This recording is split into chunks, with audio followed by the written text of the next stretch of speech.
दोस्तों, हावड़ा जंक्शन पर एक ट्रेन खड़ी होती है स्पेशल दिल्ली के लिए जाने के लिए। वहाँ हावड़ा प्लेटफॉर्म पर बहुत सारे लोगों की भीड़ होती है। उन्हीं भीड़ में से एक लड़की भी होती है।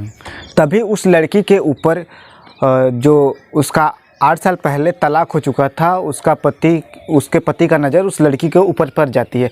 उसका पति देखने की कोशिश कर रहा था कि इसके साथ कौन है, किसके साथ अपना जीवन बिता रही है, इसका जीवन साथी अब कौन है। उसके बाद एक ट्रेन आती है। वो जो लड़की होती है अपने स्लीपर कोच में घुस जाती है और जो उसका जो तलाकशुदा पति होता है वह भी उसका जो वर्तमान में पति है उसको देखने के लिए, जानने के लिए अपना एसी वाला डब्बा छोड़ के उसे स्लीपर कोच में लड़की के पीछे पीछे घुस जाता है। नमस्कार, मैं सूरज राज।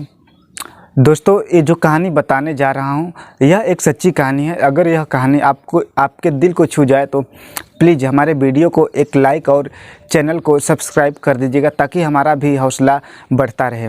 ये जो लड़की होती है इसका नाम पूजा होता है और जो लड़का था प्रदीप। इन दोनों का 10 साल पहले शादी हुआ था। महज शादी के 2 साल बाद ही इन दोनों का किसी कारण से तलाक हो जाता है। दोस्तों, जो वह लड़की होती है वह अपने स्लीपर कोच में चली जाती है और जो लड़का होता है वह भी अपना एसी कोच का डब्बा छोड़कर उस लड़की के पीछे पीछे चला जाता है ताकि उसके जीवन साथी का पता लगा सके। जब वह डब्बे के अंदर बैठ जाती है और हावड़ा जंक्शन से ट्रेन भी चल देती है। ट्रेन चलने के बाद लड़का उस लड़की के पास जाकर खड़ा हो जाता है। अगर कोई भी दूसरा व्यक्ति उस सीट पर बैठने के लिए आता था, क्योंकि जिस सीट पर लड़की बैठी थी उसके बगल वाली सीट खाली होती है, इसलिए उसके बगल में कोई बैठने के लिए आता था तो वो लड़की साफ मना कर देती है, कहती है कि यह सीट खाली नहीं है। कुछ लोग उस लड़की के सीट पर बैठने के लिए बोलते हैं और कहते हैं कि अगला स्टेशन पर आने पर मैं उतर जाऊंगा, लेकिन लड़की कहती है कि नहीं, यह सीट खाली नहीं है क्योंकि मेरी जो तबीयत है वह बहुत ख़राब है और मैं इस दोनों सीट पर लेटकर आराम करूंगी। जो लड़की होती है अभी तक वह अपने पति को नहीं देख पाई थी। उसका पति जो होता है उसके पीछे खड़ा था। कुछ देर बाद जब वो उस सीट पर कोई नहीं बैठता है तो जो लड़का होता है प्रदीप, वह जाता है उस लड़की के बगल वाली सीट पर अपना बैग रख देता है। लड़की उस लड़के को देखे बिना कहती है कि यहाँ कहाँ अपना सामान रख रहे हो, यह तो मेरी सीट है। तो लड़का कहता है कि मैडम बस 1-2 घंटे का वक्त है, मतलब 1-2 घंटे बाद मैं अपने अगले स्टेशन पर उतर जाऊँगा, फिर उसके बाद आप आराम से बैठ जाइएगा।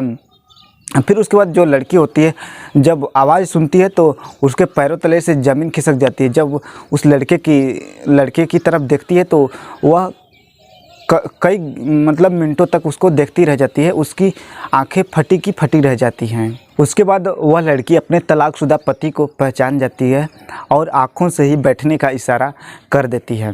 जब दोनों तलाकशुदा पति पत्नी एक साथ सीट पर बैठे रहते हैं तो दोनों के मन में बहुत सारे प्रश्न उठ रहे थे। फिर उसके बाद लड़का ही उस लड़की से प्रश्न करता है कि क्या तुम्हारी तबीयत ठीक नहीं है? तो लड़की कहती है क्यों, मैं तो ठीक हूँ। तो लड़का कहता है कि अभी जो लोग आए थे बैठने के लिए सीट पर, उन लोगों से कह रही थी कि मेरी तबीयत ख़राब है और तुम उदास भी लग रही हो। लड़की कहती कि ऐसा कुछ नहीं है। फिर उसके बाद वह शांत हो जाती है और खिड़की से बाहर देखने लगती है। वह लड़की कहती है कि मुझे वैसे कुछ परेशानी नहीं है, लेकिन अब आप मेरी उदासी का कारण जानकर करोगे भी तो क्या करोगे। उसके बाद उसका पति पूछता है कि तुम जा कहाँ रही हो? तो वह कहती कि मैं दिल्ली जा रही हूँ।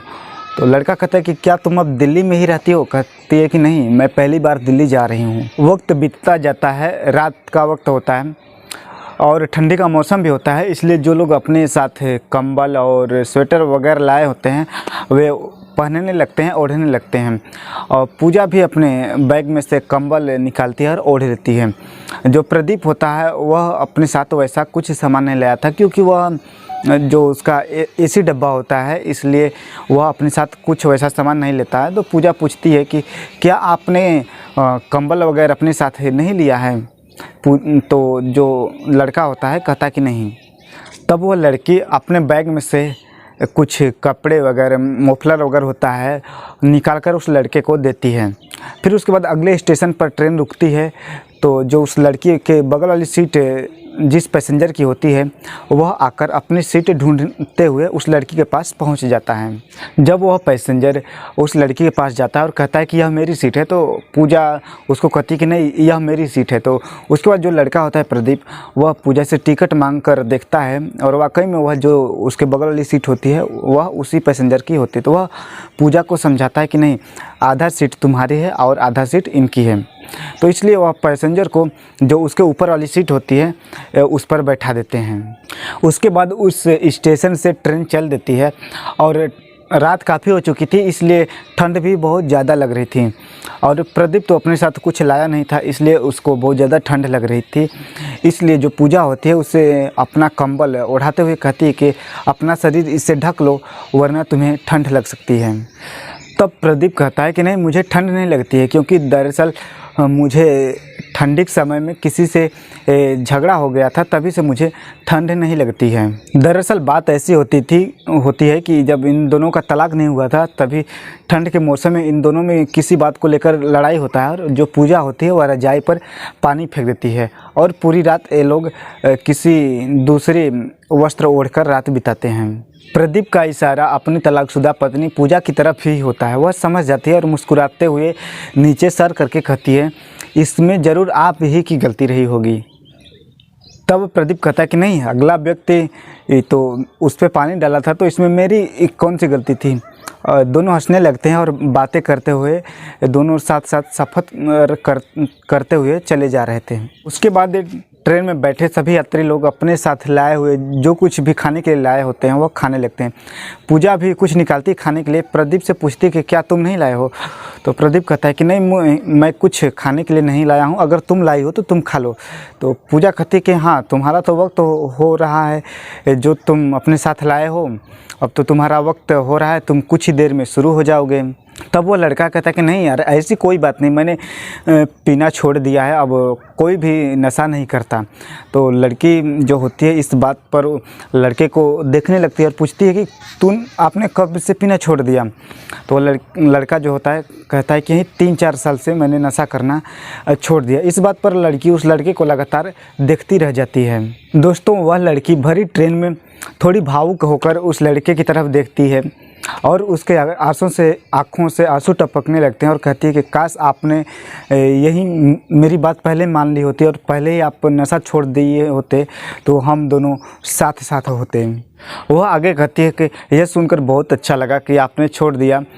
उसके बाद वह अपनी आंखें नीचे करके, आँख से आंसू टपक रहे थे वह, और आगे का सफ़र काटते हुए चले जाते हैं। दोस्तों, इन दोनों का तलाक का जो मुख्य कारण था वो होता है नशा। जो लड़का प्रदीप होता है वह इतना नशा करता था कि उसके माता पिता ने खुद उसके जो पत्नी होती है उससे इसका तलाक करवा दिए होते हैं। कहते हैं कि बहू, तुम कहीं और देख लो, कोई और लड़का से शादी कर लो और अपना अच्छे से जीवन यापन कर लो, क्योंकि यह लड़का इतना नशा करता है कि तुम्हारी ज़िंदगी इसके साथ नर्क बन जाएगी। हालांकि वह लड़की प्रदीप से बहुत प्यार करती थी, उसे बहुत चाहती थी, इसलिए वह उसे तलाक नहीं लेना चाहती थी। लेकिन लोगों के बार बार कहने पर उसे मजबूरन अपने पति से तलाक लेना पड़ता है। उसके बाद वह लड़की पूछती है कि आपके माँ बाप कैसे हैं। तो वह कहते हैं कि ठीक है, और पूछती है कि जो आपकी छोटी बहन है, मेरी ननद जो थी, वह कैसी। तो जो लड़का होता है वह कहता है कि उसकी शादी हो चुकी है और मैं अपने माँ बाप को लेकर दिल्ली में ही रहता हूँ। तो वह लड़की पूछती है कि क्या आपने अभी तक अपनी शादी नहीं की। तो लड़का कहता है कि नहीं, तुम्हारे जाने के बाद अभी तक तो मैंने कोई शादी नहीं की, लेकिन ये जो ज़िंदगी है बहुत बोझ बन गई, इसलिए मुझे लगता है कि अब शादी कर लेनी चाहिए। वैसे खैर छोड़ो, तुम अपना बताओ, क्या तुम अपनी शादी कर चुकी हो। तो जो लड़की होती है वो भी कहती कि नहीं, सर हिलाते हुए कहती कि नहीं, अभी तक तो मैंने भी नहीं की, लेकिन कुछ दिन में मेरी शादी होने वाली है। इसीलिए मेरी जो एक सहेली है दिल्ली में रहती है, उसी ने मेरी शादी दिल्ली में एक अच्छे परिवार के लड़के से तय की है और वहीं जा रही हूँ। कुछ दिन में मेरी शादी उसी लड़के से होनी है। यह बातें सुनने के बाद प्रदीप काफ़ी उदास हो जाता है और खिड़की से बाहर देखने लगता है। उसके बाद दोनों का जो स्टेशन होता है उतरने का दिल्ली, वहाँ पर ट्रेन रुकती है, दोनों उतर जाते हैं।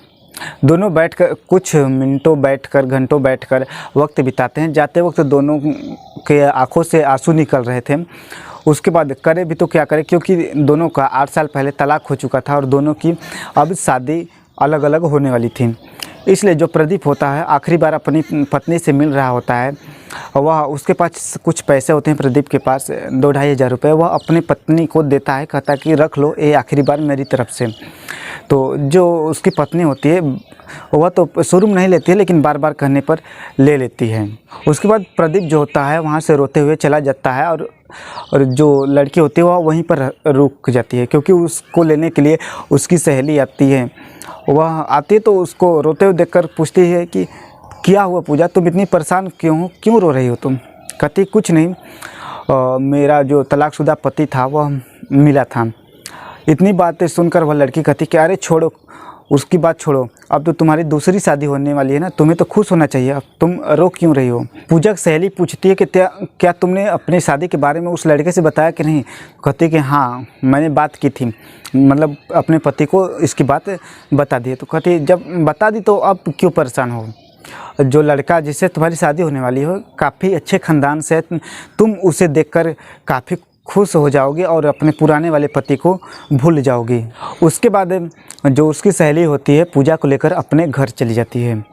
अगले दिन उस पूजा को लेकर जो जिससे उसकी शादी होनी थी उस लड़के को दिखाने के लिए उसके कंपनी चली जाती है, क्योंकि वो जो लड़का जिसे उसकी शादी होने वाली थी वह एक कंपनी का मैनेजर होता है और वह लड़का कोई और नहीं बल्कि वही प्रदीप होता है। दरअसल उसके गांव में इतनी बदनामी होने के बाद वह दिल्ली के एक कंपनी में मैनेजर हो जाता है और उसकी जो पूजा की सहेली होती है वह उसी कंपनी में काम करती है।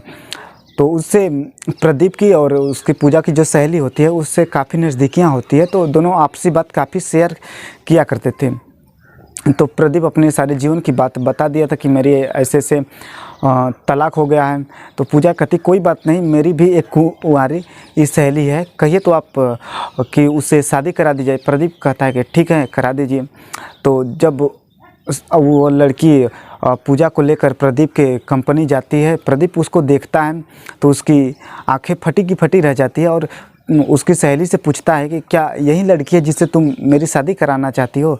तो उसकी सहेली कहती कि हाँ सर, यही लड़की है जिससे मैं आपकी शादी कराना चाहती हूँ। उसके बाद प्रदीप उस लड़की को देखता है और अपनी पत्नी की तरफ भी देखता है और उसे शांत तो होने के लिए इशारा देता है। उसकी पत्नी शांत हो जाती है। वह उस लड़की से पूछता है कि क्या तुम सच बता रहे हो यह लड़की कुंवारी है? तो वह लड़की कहती है कि हाँ सर, यह लड़की वाकई में कुंवारी है। तो वह इसके माता पिता गरीब होने के कारण इसकी ज़्यादा उम्र हो गई है और इसकी शादी नहीं हो पाई है, इसलिए मैं आपके पास लेकर आई हूँ।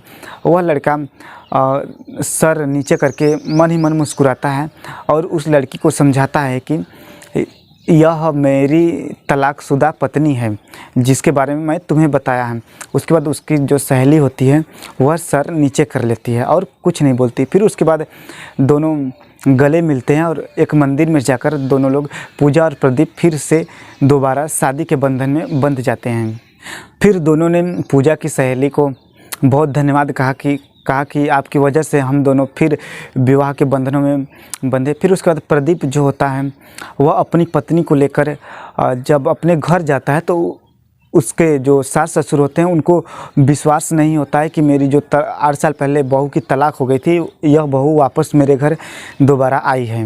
दोस्तों, इस कहानी को सुनाने का उद्देश्य किसी को परेशान करना नहीं, किसी को ठेस पहुंचाना नहीं, बल्कि आपको सचेत करना है, आपको जागरूक करना है कि आजकल की जो शादियां हो रही हैं किसी न किसी बात पर, छोटी छोटी बात पर मियाँ बीवी दोनों आपस में लड़ जाते हैं और आखिर में जो होता है वह तलाक पर बात आकर रुक जाती है और दोनों की ज़िंदगी ख़राब हो जाती है। इसलिए अगर जहाँ तक हो सके दोनों आपस में झगड़े को सुलझा सके और घर की बात घर में ही रह सके, ताकि जो दोनों का जीवन हो अच्छे से व्यतीत हो सके।